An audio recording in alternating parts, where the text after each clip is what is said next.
What is R1 visa? R1 visa religious worker visa कहलाता है। कौन से बंदे एलिजिबल है? बेसिक एलिजिबिलिटी क्राइटेरिया क्या है R1 वीज़ा के लिए? इंस्टीट्यूशन कितने बंदों को स्पॉन्सर कर सकता है? यहाँ ऐसी भी मजहबी तंजीमें हैं कि जिन्होंने तकरीबन 40 लोगों को एक ही इदारे से स्पॉन्सर किया हुआ है। मसाजिद भी एलिजिबल हैं, इसके अलावा जो मदारिस हैं, बास कुरान एकेडमीज खोली जाती हैं वहाँ। तो ये R1 वीज़ा जो है वो सिर्फ इमाम या कारी या मुअज्जिन तक महदूद नहीं है। यानी ग्रीन कार्ड और स्टेटस चेंज करने के रास्ते बहुत ईजी है इस वीज़ा से। दो रास्ते हैं, एक आप पाकिस्तान से डायरेक्ट अप्लाई करें और दूसरा आप यहाँ पे B1 B2 वीज़ा पे आके यहाँ पे कोई जॉब ढूंढे और यहाँ से अप्लाई करें और यहीं पे ठहर जाए और स्टेटस चेंज। यानी R1 वीज़ा पे अगर बंदा आ जाता है तो वो अपनी फैमिली को भी ला सकता है। बिल्कुल विद इन 1 मंथ कोई भी बंदा यहाँ पे रिलीजियस नॉन प्रॉफिट रजिस्टर कर सकता है और फिर बाद में 2 साल बाद वो किसी भी बंदे को स्पॉन्सर कर सकता है। वो तो हम इंशाल्लाह हमेशा हाजिर हैं, अगर हमें ये सादत मिलती है फ्री में कंसल्टेंसी हमसे ले सकते हैं। अस्सलाम वालेकुम नाज़रीन, एक नए व्लॉग के साथ आप लोगों को खुश आमदीद। आज हम R1 visa religious worker visa पे बात करेंगे और हमारे गेस्ट होंगे सज्जाद मदनी साहब। पिछली व्लॉग हमने सज्जाद मदनी साहब के साथ बनाई थी, आप लोगों ने बहुत पसंद किया था। उसमें हमने जो B1 और B2 टूरिस्ट वीज़ा है उस पर डिस्कशन की थी। आज हम डिस्कस करेंगे R1 वीज़ा को। ये रिलीजियस वर्कर वीज़ा है और ये बड़ी आसानी से मिलता है, ऑलमोस्ट 95% अप्रूवल रेट है इसका। इस पर हम डिस्कशन करते हैं सज्जाद भाई के साथ और वो मुकम्मल प्रोसेस क्या है और तरीक़ाकार क्या है और किस तरह जॉब हासिल करनी है और किस तरह इस वीज़े को परस्यू करना है, इस पर हम डिस्कशन करते हैं। सज्जाद भाई ख़ुद इसी प्रोसेस से गुज़रे हैं तो वो एक बहुत ही बेहतरीन रिसोर्स पर्सन है कि वो हमें गाइड कर सकते हैं, यानी उसकी इन्फॉर्मेशन ऑलमोस्ट ऑथेंटिक इन्फॉर्मेशन होगी। तो आप हमारे चैनल को फॉलो करते रहें। आज हम R1 वीज़ा पे वो एक तफसीली डिस्कशन करेंगे। नेक्स्ट ब्लॉग में हम EB3 वीज़ा जो कि आम वर्कर के लिए होता है उस पर डिस्कशन करेंगे। सज्जाद मदनी साहब हमारे गेस्ट होंगे और वो हमें गाइडलाइन देंगे कि किस तरह हमने अप्लाई करना है और EB3 और R1 वीज़े के बारे में ब्रीफ इंट्रोडक्शन देंगे। अस्सलाम वालेकुम सज्जाद भाई। वालेकुम अस्सलाम, कैसे हैं आप? शुक्र बखैर से। अल्हम्दुलिल्लाह, अल्लाह का फजल। सज्जाद भाई हमें बताएं R1 वीज़ा के बारे में, पहले इसको ब्रीफली इंट्रोड्यूस करें, फिर इसका प्रोसेस के बारे में मैं सप्लीमेंट्री क्वेश्चन करूँगा। What is R1 visa? R1 visa religious worker visa कहलाता है। अमेरिका में जाहिर सी बात है कि दुनिया भर से आए हुए लोग रहते हैं और ये इमिग्रेंट्स ने इस मुल्क को आबाद किया है। सही। तो उनके अपने अपने मज़ाहिब हैं, अपने अपने अकायद हैं, अपने अपने नज़रियात हैं और अमेरिका का जो आइन है उनको अपने मज़हब पर अमल करने की मुकम्मल आज़ादी फ़राहम करता है, अपनी सकाफ़त को बनाने की मुकम्मल आज़ादी फ़राहम करता है। तो लिहाजा यहाँ के वीज़ा सिस्टम में R1 वीज़ा इसलिए इंट्रोड्यूस करवाया गया था कि अगर आप अपनी मजहबी रसूमात की अदायगी के लिए अपने फ़िरके के या अपने मज़हब के फ़ेथ लीडर को, मजहबी रहनुमा को अमेरिका बुलाना चाहते हैं तो उसके लिए आप इस वीज़े का सहारा ले सकते हैं। अच्छा, इंटरेस्टिंगली यानी अमेरिका में आप इससे अंदाज़ा लगा सकते हैं अमेरिका के लिबरल और डेमोक्रेटिक कॉन्स्टिट्यूशन का। यहाँ पे हर मकतबा फ़िक्र के लोगों के लिए उन्होंने मखसूस कोटा रखा है। यानी अगर आप पेशे इमाम हैं, अगर आप मस्जिद में अपनी वो यानी खिदमत सर अंजाम देना चाह रहे हैं तो उसके लिए भी एक वीज़ा है और यहाँ पे मुख्तलिफ रिलीजियस कम्युनिटी के लोग इसको यूटिलाइज़ कर रहे हैं R1 वीज़ा। तो हमारी ख्वाहिश है कि भाई अगर यहाँ पे यहूदी आ रहे हैं, भाइस कम्युनिटी के लोग आ रहे हैं और मुख्तलिफ यानी हिंदू कम्युनिटी के लोग आते हैं, इस वीज़ा को यूटिलाइज़ करके तो हक बनता है कि हमारे कम्युनिटी के लोग भी आए। सज्जाद भाई, इसके लिए बेसिक रिक्वायरमेंट यानी पेशे इमाम इसके लिए अप्लाई कर सकता है जी। तो उसको यहाँ पे मस्जिद में पहले जॉब हासिल करनी होगी, सिक्योर करनी होगी, फिर बाद में अप्लाई करेगा।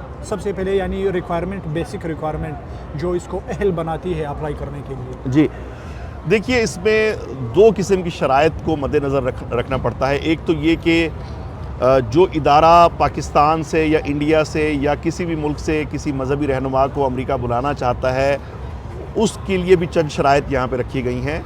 और दूसरा जो एप्लीकेंट है, जो R1 वीज़े के लिए अप्लाई कर रहा है, उसके अंदर भी जो है वो कुछ शराइत का होना बहुत ज़रूरी है। तो सबसे पहले हम बात करते हैं कि कौन सा मजहबी इदारा किसी को स्पॉन्सर कर सकता है। सही। तो अमेरिका में हर वो मजहबी इदारा के जिसे 501c3 का नॉन प्रॉफिट सर्टिफिकेट हासिल है और ये इदारा कम अज़ कम जो है वो 2 से 2.5 साल पुराना हो सही। और उनके पास अपनी फ़िज़िकल लोकेशन हो। यानी जितने भी मसाजिद हैं यहाँ पे, छोटे मोटे मसाजिद जी। हैं मुस्लिम कम्युनिटी के, वो सारे एलिजिबल है किसी जी। भी बंदे को स्पॉन्सर करने के लिए? मसाजिद भी एलिजिबल हैं, इसके अलावा जो मदारिस हैं, बाज़ कुरान एकेडमीज़ खोली जाती हैं, वहाँ 5 वक्त नमाज नहीं होती, सही लेकिन वो स्पेस जो है वो कुरान मजीद की तालीम के लिए मुख्तस किया जाता है। सही। वो भी अगर एक रिलीजियस नॉन प्रॉफिट के तौर पर रजिस्टर्ड हैं अच्छा। और कम से कम उन्हें 2 साल हो चुके हैं और उनके पास कोई फिजिकल लोकेशन है। समझ गया। जी। यानी रिलीजियस नॉन प्रॉफिट में मसाजिद भी आते हैं, मदारिस भी आते हैं जी। और स्कूल भी आते हैं, रिलीजियस स्कूल जी। और इस तरह कम्युनिटी सेंटर भी आ सकता है। बिल्कुल आते हैं, और रिलीजियस इंस्टीट्यूशन को रजिस्टर करना यहाँ पे बहुत ईजी है, बहुत आसान है। यानी विद इन 1 मंथ कोई भी बंदा यहाँ पे रिलीजियस नॉन प्रॉफिट रजिस्टर कर सकता है और फिर बाद में 2 साल बाद वो किसी भी बंदे को स्पॉन्सर कर सकता है R1 वीज़ा पर। जी। अच्छा, अभी एक रिलीजियस इंस्टीट्यूशन कितने बंदों को स्पॉन्सर कर सकता है? देखिए, आम तौर पे जब भी वीज़ा अप्लाई किया जाता है तो वो साथ में आपका बैंक स्टेटमेंट भी मांगते हैं। सही। अगर आप किसी एक बंदे को स्पॉन्सर करने जा रहे हैं बतौर इमाम या बतौर मुअज्जिन या बतौर कारी, आपके ये बच्चों को आगे कुरान मजीद की तालीम देगा या आलिम दीन का कोर्स करवाएगा, सही। तो वो ये देखते हैं कि जनाबे वाला इस जॉब के लिए कम अज़ कम तनख्वाह कितनी होनी चाहिए। मिसाल के तौर पर माहाना जो तनख्वाह है वो बनती है $3,500 से $4,000। सही। तो वो ये मेक श्योर करते हैं कि आपके अकाउंट में 6 महीने की तनख्वाह कम अज़ कम मौजूद होनी चाहिए। अच्छा। ठीक है, यानी माली तौर पे वो इदारा इतना पोजीशन में हो कि वो जब भी अगर किसी को स्पॉन्सर कर रहा है तो वो 6 महीने तक कम अज़ कम उसकी तनख्वाह अदा कर सकता हो। और जाहिर सी बात, इस तरह के इदारे जो है वो पब्लिक की फंडिंग से चलते हैं, लोगों के चंदे से चलते हैं, तो कोई लंबी चौड़ी उनके पास रकम का होना ज़रूरी नहीं है। सिर्फ अगर वो 30, 35, $40,000 भी उनके अकाउंट में मौजूद हैं तो वो किसी को बतौर इमाम या बतौर मुअज्जिन या बतौर जो टीचर है, रिलीजियस टीचर, वो आसानी से बुला सकते हैं। यानी उसके पोटेंशियल पे इंहिसार करता है कि वो जी। कितने लोगों को स्पॉन्सर कर सकता है। वो अनलिमिटेड, जी हाँ, आई बिल्कुल। Think, visa R1 visa sponsor कर सकता है। यहाँ ऐसी भी मजहबी तंजीमें हैं कि जिन्होंने तकरीबन 40-40 लोगों को एक ही इदारे से स्पॉन्सर किया हुआ है। ओह, लेकिन जाहिर सी बात है कि उनके पास उतनी बड़ी इमारत भी है, उतना बड़ा नेटवर्क भी है, उतने रिसोर्सेज भी हैं और उनके पास जवाज़ है ये बात समझाने का या बताने का, सही। जो USCIS है, अमेरिकी इमिग्रेशन का महकमा, कि जनाब हमें वाकई ज़रूरत है। तो ये R1 वीज़ा जो है वो सिर्फ इमाम या कारी या मुअज्जिन तक महदूद नहीं है। अगर मिसाल के तौर पे आप किसी तरीके से ये बात समझाने में कामयाब हो जाते हैं, जैसे हम तो न्यूयॉर्क में रहते हैं, न्यूयॉर्क में मुसलमानों की बड़ी तादाद है, यहाँ हलाल फूड का हुसूल जो है वो बहुत आसान है। लेकिन अगर आप किसी अमेरिका की ऐसी रियासत में रहते हैं कि जहाँ पे हलाल गोश्त जो है वो मुश्किल से मैसर आता है, तो आप इसके लिए भी R1 वीज़ा अप्लाई कर सकते हैं कि जनाब ये बंदा जो है ये हमें आके शरई तरीके से, जो इस्लामी तरीका है जो हमारे दीन में बताया गया, उस तरीके से ये आके ज़बीहा करेगा। तो इसके लिए भी आप किसी को R1 वीज़ा स्पॉन्सर कर सकते हैं। अच्छा, पहले ये एक क्वेश्चन मैं पूछता हूँ कि ये ग्रीन कार्ड की जानिब किस तरह फिर ये वीज़ा जा सकता है, फिर बाद में हम वापस आएंगे कि आपने सिक्योर किस तरह करना है। ग्रीन कार्ड की तरफ किस तरह ये जा सकता है, यानी ये वीज़ा कितने अरसे बाद वो एलिजिबल होता है कि फिर वो यहाँ पे ठहर सके या अपना स्टेटस चेंज करे? देखें, ये सबसे पहले तो ये बात हमें जाननी चाहिए कि जो R1 वीज़ा होता है ये नॉन इमिग्रेंट होता है। सही। ये आपको गारंटी नहीं देता कि आपको ग्रीन कार्ड लाजमी मिलेगा। अच्छा। ये आम तौर पे इब्तिदाई तौर पे सिर्फ 30 महीने, आम तौर पे इब्तिदाई तौर पे सिर्फ 30 महीने के लिए जारी किया जाता है, यानी तकरीबन 2.5 साल के लिए। सही। और उसके बाद एक और दफ़ा आप इससे यहाँ अमेरिका में रहते हुए रिन्यू करवा सकते हैं। और इस वीज़े पे ज़्यादा से ज़्यादा मुद्दत तकरीबन 5 साल है। 5 साल तक के लिए कोई बंदा अमेरिका में R1 वीज़े पे मजहबी खिदमात सर अंजाम दे सकता है।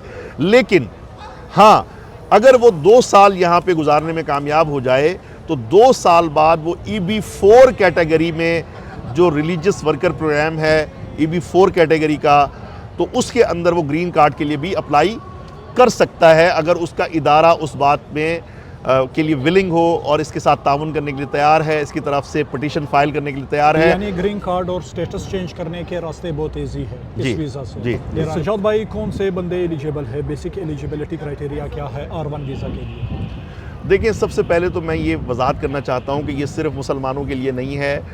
अगर कोई मिसाल के तौर पे किसी और मज़हब से ताल्लुक़ रखता है, बहुत सारे पाकिस्तानी हैं जो कि क्रिश्चन हैं और वो यहाँ आते हैं और वो चाहते हैं कि जो उनकी मकामी ज़बान में ही उनको उनके मज़हब की तालीमात फ़राहम की जाए, तो वो भी अपने पादरी या पास्टर हजरात को बुला सकते हैं। तो मुसलमानों के भी जो मुख्तलिफ मकातब फ़िक्र मौजूद हैं, सबकी अलग अलग मसाजिद हैं, सबके अलग अलग तालीमी इदारे हैं और उनमें मुख्तलिफ पोजीशंस के लिए लोग दरकार होते हैं। देखिए, इसके लिए वो बंदा चाहिए कि जो जॉब की रिक्वायरमेंट पूरी करता हो। मिसाल के तौर पे इदारा जो है वो फ़ाइल करता है कि जी हमें इमाम मस्जिद के लिए जो है वो कोई बंदा दरकार है, तो अब वो देखा जाता है कि उसकी फॉर्मल जो रिलीजियस एजुकेशन है किसी मशहूर दीनी इदारे से होनी चाहिए। पाकिस्तान में मुख्तलिफ बोर्ड बने हुए हैं दीनी मदारिस के, तो कम से कम उसकी सर्टिफिकेशन हो, वहाँ से दरस निज़ामी की तालीम मुकम्मल हो, उस बोर्ड की सनद हो, अशहादतुल आलमिया की दीनी तालीम के लिए सर्टिफिकेशन होनी चाहिए। कारी कुरान के लिए अगर वो आ रहा है तो वो हाफिज़ कुरान की सनद हो उसके पास, और इसी तरीके से जनाब वाला तजवीद व किरात की भी सनद हो उसके पास। और ये बात भी जहन में रखिए कि ये वीज़ा जो है इसका अप्रूवल रेट बहुत शानदार है। तकरीबन 100 में से 95 जो लोग हैं, 95 जो लोग हैं, उनको ये वीज़ा आमतौर पे मिल जाता है। लेकिन इसके लिए पाकिस्तान से अगर आप अप्लाई करते हैं तो वहाँ पे बस औक़ात वो एम्बेसी इंटरव्यू के लिए उसी शोबे के माहिर अफराद को बुलाती है, जो कि इस बात को यकीनी बनाते हैं इंटरव्यू के ज़रिए कि वाकई आप आलिम दीन हैं और आपके पास विफाक की या तंजीमुल मदारिस की सनद है और आपके पास जो है वाकई ये इल्म है। ऐसा नहीं है कि आपने सनद दी और आप अमेरिका का वीज़ा लेके आ जाएंगे। जो हकीकी उलमा हैं, जो हकीकी मजहबी कायदीन हैं, हाफिज़ कुरान हैं, वो जो है, क्योंकि इसमें टेस्ट होगा आपका, एम्बेसी जो है वो हो सकता है कि किसी दीनी इदारे से किसी आलिम दीन को बुला ले आपका टेस्ट लेने के लिए, तो लिहाजा इस बात को यकीनी बनाएं कि आप इसमें गलत बयानी ना करें। अगर आप वाकई अहल हैं R1 वीज़ा के लिए तो तभी अप्लाई करें। समझ गया। अच्छा, अगर एक रास्ता है पाकिस्तान के थ्रू, पाकिस्तान से डायरेक्टली अप्लाई करना, और दूसरा रास्ता है यहाँ पे B1 visa, B1 B2 visa पे आके यहाँ पे ढूंढना, वो बेहतर रहता है। इस बारे में भी बताया कि कोई बंदा टूरिस्ट वीज़े पे यहाँ पे आ जाए और यहाँ पे जॉब ढूंढना भी उसके लिए आसान होगा, और फिर यहाँ से होते हुए वो स्टेटस चेंज करे टू R3। ये तरीक़ाकार मुख्तसरन अगर आप बता दें। हाँ, देखिए, B1 B2 वीज़े के बड़े फ़वाइद हैं। आप इसके ऊपर आके यहाँ विज़िट कर सकते हैं, जॉब सर्च कर सकते हैं, और उसके बाद अगर आपको यहाँ पे कोई अच्छा इदारा जॉब ऑफ़र करता है तो आप यहीं रहते हुए अपना जो वीज़े का स्टेटस है वो तब्दील भी कर सकते हैं। तो रिलीजियस वीज़ा के लिए भी ये सहूलत मौजूद है कि अगर आपको एक ऐसी रिलीजियस ऑर्गेनाइजेशन जो शराइत पे पूरी उतरती है, वो आपको किसी पोजीशन के लिए जॉब लेटर देती है, तो आप यहाँ आने के 90 दिन के बाद, सही, यानी इब्तिदाई 90 दिन में जो है वो आप अप्लाई नहीं कर सकते, लेकिन 90 डेज़ के बाद जो है वो आप अपना केस जो है वो किसी अच्छे माहिर इमिग्रेशन अटर्नी के ज़रिए आप USCIS को भिजवाते हैं। उसमें बहुत सारा पेपर वर्क होता है, इदारे के कागजात होते हैं, आपकी जो दीनी तालीम की असनाद होती हैं, आपका पर्सनल जो आपके डॉक्यूमेंट्स होते हैं वो साथ लगते हैं। और अगर वो इदारा इससे पहले भी किसी बंदे को R1 वीज़े के लिए स्पॉन्सर कर चुका है तो आप इस प्रोसेस को एक्सपीडाइट भी कर सकते हैं। तकरीबन कोई $1500-1600 देने के बाद सिर्फ 2 हफ्तों में ये केस जो है वो अप्रूव करवाया जा सकता है। तो आपको पाकिस्तान जाने की ज़रूरत नहीं होती, और पाकिस्तान जाने की ज़रूरत नहीं होती, आप यहीं रहते हुए उस केस को अप्रूव कर सकते हैं। लेकिन अगर आप पहले एप्लीकेंट भी हैं उस इदारे से तो आमतौर पर 3 से 4 महीने का अरसा लगता है और आपका केस आमतौर पर अप्रूव होकर आ जाता है। वरना अगर उनको एक्स्ट्रा कुछ डॉक्यूमेंट्स दरकार होते हैं तो वो आपको RFE का लेटर भेजते हैं कि रिक्वेस्ट फॉर एविडेंस, तो आप मज़ीद को डॉक्यूमेंट्स अटैच करते हैं तो आम तौर पे आपका केस अप्रूव हो जाता है। ज़बरदस्त। यानी 2 रास्ते हैं, एक आप पाकिस्तान से डायरेक्ट अप्लाई करें और दूसरा आप यहाँ पे B1 B2 वीज़ा पे आके यहाँ पे कोई जॉब ढूंढे और यहाँ से अप्लाई करें और यहीं पे ठहर जाए और स्टेटस चेंज करे टू R1 वीज़ा। लेकिन इसमें फ़र्क है, इसमें फ़र्क ये है कि अगर आप पाकिस्तान से वीज़ा लेके आते हैं तो वो स्टिकर वीज़ा आपके पासपोर्ट पे लगाया जाता है, जो कि मल्टीपल एंट्री उस पर आपको मिलती है।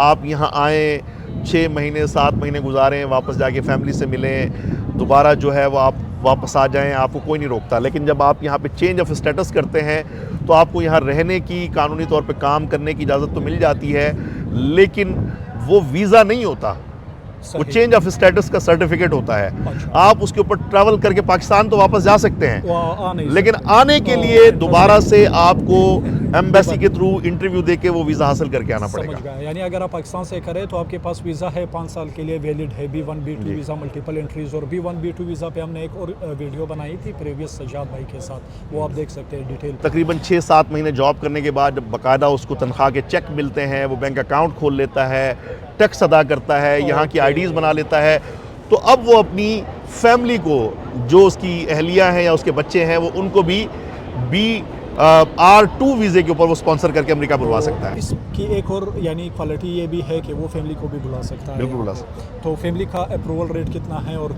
किस तरह कितने अरसे में वो अपनी फैमिली को भी यहाँ पे बुला सकता है? देखिए, फैमिली का जब आप वीज़ा अप्लाई करते हैं तो उसमें 2-3 चीज़ों का ख्याल रखना बहुत ज़रूरी होता है कि आप अमेरिका में अपनी फैमिली को बुला रहे हैं, आपकी फैमिली का साइज़ देखा जाता है और यहाँ पे आपकी तनख्वाह को भी देखा जाता है कि आया कि आपकी तनख्वाह इतनी है कि उसमें आप अपने बीवी बच्चों को बाआसानी यहाँ पे किराए के मकान में रख सकें। सही। मिसाल के तौर पे मस्जिद वाले आपको $2500 तनख्वाह देते हैं, तो न्यूयॉर्क में 1 बेडरूम का जो अपार्टमेंट होता है, वो शकूर भाई बहुत अच्छी तरह जानते हैं कि वही कम से कम $1500 से $1600 का सबसे सस्ता जो अपार्टमेंट होता है वो इतने में आता है। तो एक फ़र्द की अगर $200 के भी महीने की जो अखराजात हैं खाने पीने के, ग्रोसरी के, तो आपको 3 लोगों के लिए कम से कम 600 मज़ीद दरकार हैं। फिर बाकी अखराजात होते हैं, गैस बिजली के 10 दूसरे मसाइल होते हैं। तो आप अगर आपकी तनख्वाह कम है, अब आप फैमिली का अप्लाई करने जा रहे हो, तो फिर बहुत मुश्किल हो जाएगी आपके लिए। इसके लिए ज़रूरी है कि आपकी मस्जिद जो है वो कम से कम आपको $3500 या $4000 तनख्वाह का चेक जारी करे, ताकि आप उनको ये बताने में कामयाब हो सकें कि हाँ, आप अपनी फैमिली को बासानी यहाँ रख सकते हैं। या आपकी मस्जिद वाले अगर आपको तनख्वाह $3000 देते हैं या $2500 देते हैं, लेकिन साथ में वो एक एफिडेविट ऑफ सपोर्ट देते हैं कि जनाब इसको फैमिली रिहाइश हम फराहम करेंगे और ये उसका पता है, ये उसकी तस्वीर हैं, तो फिर $2500 तनख्वाह हो तब भी आपके बीवी बच्चों का वीज़ा लग जाता है। यानी फैमिली को भी आप बड़ी आसानी से ला सकते हैं। बिल्कुल बुला सकते हैं। Very good. अच्छा, नेक्स्ट क्वेश्चन, अभी किस तरह जॉब किस तरह ढूंढी जाए? हमारे जो पाकिस्तानी वहाँ पे जितने भी वो यानी पेशे इमाम या कारी हज़रात हैं, तो वो जॉब ढूंढने में आप कौन से इस तरह के वो रिकमेंडेशन और एडवाइसेस देना चाहेंगे? जॉब ढूंढने में जो मेरा ज़ाती तौर पे अब तक मुशाहिदा रहा है वो यही है कि ज़ाती जान पहचान और ताल्लुकात ही आपके काम आते हैं। सही। आपका जितना बड़ा नेटवर्क होता है, जितने ज़्यादा आपके ताल्लुकात होते हैं, उसी कदर ज़्यादा इम्कानात हैं कि आपको जॉब मिलेगी। कोई मस्जिद वाला किसी अननोन आदमी को क्यों स्पॉन्सर करना चाहेगा? सही। और आपके अंदर कुछ किसी खुसूसी स्किल का होना ज़रूरी है कि अगर आप इंग्लिश ज़बान में तकरीर कर सकते हैं, यहाँ के बच्चों को आप अंग्रेज़ी ज़बान में जो है वो इस्लामी तालीमात दे सकते हैं, तो ये एक पॉजिटिव बात होगी आपके रेज़्यूमे में। और इसी तरीके से दुनियावी तौर पे अगर आप पढ़े लिखे आदमी हैं, इमामत खिताबत के अलावा भी जो है वो आप उस दीनी इदारे के काम आ सकते हैं, तो इस तरह आपके चांसेस बढ़ जाते हैं। मैं ये गुजारिश करूँगा कि अगर आप B1 B2 वीज़ा लेने के बाद अमेरिका आते हैं तो यहाँ मुख्तलिफ़ दीनी इदारों से मिलें, उनसे बात करें, अपनी खिदमात उनको पेश करें, और इसी दौरान अगर आपकी उनके साथ किसी बात पे हम आहंगी हो जाती है तब आप वीज़ा अप्लाई करेंगे तो आपको ज़्यादा फ़ायदा होगा। अच्छा, इसमें एक और बात है, आम तौर पे इब्तिदाई तौर पे बड़ी गर्मजोशी होती है, दोनों तरफ से बड़े अच्छे जो है वो गुड फेथ के साथ इस काम का आगाज़ होता है, वीज़ा भी स्पॉन्सर हो जाता है, लेकिन बस औक़ात बाद में कुछ गलतफ़हमियाँ पैदा हो जाती हैं मस्जिद कमेटी में और इमाम साहिबान में। तो हमने बाज़ दोस्तों के जो केसेस हैं, इमिग्रेशन केसेस, उनको बिगड़ते हुए भी देखा है। तो आप जो है हमेशा इस बात का ख्याल रखें कि जो भी शराइत व ज़वाबित हैं वो बिल्कुल वाज़ेह होने चाहिए, और आप चंद जो ज़िम्मेदार लोग हैं उनको लाजमी इस सारे प्रोसेस में शामिल रखें और उनको बतौर गवाह उनके साइन होने चाहिए, ताकि बाद में मस्जिद इंतज़ामिया जो है वो आपकी कमज़ोरी का फ़ायदा उठा के आपका इस्तेहसाल ना कर सके बुनियादी तौर पे। समझ जी। अच्छा, सजाद भाई, thank you so much for your advices. Next video EB3 visa पे होगी, तो कीप इन टच। सजाद भाई, thank you so much for your time, और हम आपको वक्तन तकलीफ देते रहेंगे और इसी तरह गपशप जारी रखेंगे, और यानी इस कैपेसिटी में हम अपनी कम्युनिटी की जितनी भी हेल्प हो सके हम करते रहेंगे इंशाल्लाह। हम सिर्फ जो है वो नॉलेज और इन्फॉर्मेशन उनको दे सकते हैं, बाकी यानी स्टेप उन्होंने खुद बाकी अगर आप अमेरिका में आते हैं तो 9 to 9 कॉनी आइलैंड एवेन्यू पे मौजूद जो हमारा ऑफिस है AICC-NY अल्लामा इकबाल कम्युनिटी सेंटर, वहाँ पे मैं ख़ुद मौजूद होता हूँ। शकूर काकड़ साहब को उसका ऑफ़िस का मालूम है, उनका भी ऑफ़िस है, तो वहाँ पे आप विज़िट करके फ्री में कंसल्टेंसी हमसे ले सकते हैं। हम वहाँ पे ज़्यादा बेहतर तरीके से आपको गाइड कर सकेंगे। न्यूयॉर्क सिटी में और अमेरिका में फ्री कंसल्टेंसी और एडवाइस देना आसानी से नहीं मिलता यहाँ पे, और फिर वो भी उस बंदे से जो कि बहुत ही एक्सपीरियंस्ड और एजुकेटेड बंदा हो। तो ये एक बहुत बड़ी अपॉर्चुनिटी है हमारे कम्युनिटी के लोगों के लिए। अगर वो आना चाहे न्यूयॉर्क सिटी और अमेरिका तो लाजमन सजाद भाई को एक्सेस करें। इंशाल्लाह उनको बहुत ही अच्छी वो टेक ऑफ मिलेगी अमेरिका में अपने करियर स्टार्ट और परस्यू करने में। Thank you so much Sajjad. Thank you sir. Thank you. Thank you. Keanu Reeve की एक फिल्म है, हाँ, कौन सी, जो उसकी बड़ी मशहूर एक सीरीज है? मैट्रिक्स।